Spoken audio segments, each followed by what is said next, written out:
On April 29th at 4:56 in the morning, there are reports that an asteroid measuring between 1.1 and 2.5 miles in diameter will come within 3.9 million miles of Earth. Is this a doomsday scenario or nothing to worry about? We're going to go to an expert. Let's bring in the chief astronomer with the Franklin Institute, Derek Pitts. Derek, welcome to Chasing News. How are you? Thanks for having me, Bill. Great to be here.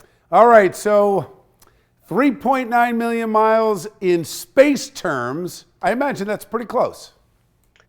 You know, you could count it as close in one sense, but there's another way we can think of it. So let's do it like this. Let's do it in terms of how many times that's the distance from the Earth to the Moon. As it turns out, that's 16 times farther away than the Moon is from Earth. So while it's not as far away as Pluto, it's not as close as the Moon either.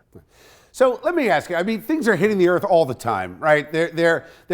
When's the last time something big hit the Earth that it was something that people should be concerned about?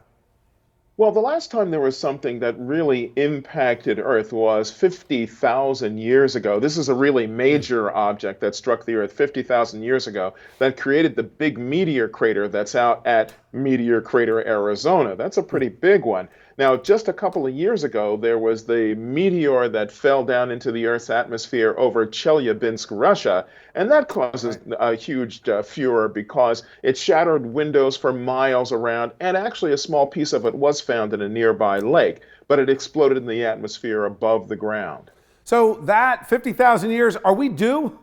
Not really, because what's happened over the years that the Earth has been here is that all of the planets of the solar system, particularly Jupiter, have been sweeping up a lot of the material that has been left over from the beginning of the solar system that earlier in the Earth's history did cause a lot of impacts and problems for the planets. This is long before life came up on the planet, and some afterwards, as we know from what happened to the dinosaurs some 65 million years ago.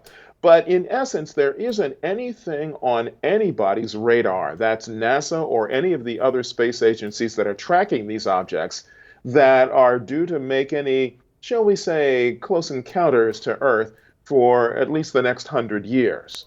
So keep your plans for this summer. We're going to be just fine. Thanks, Derek. We can always look for smaller things, Bill, but nothing that we have to worry about. Thanks, Derek. Great to talk to you. My pleasure, Bill. Thanks for having me.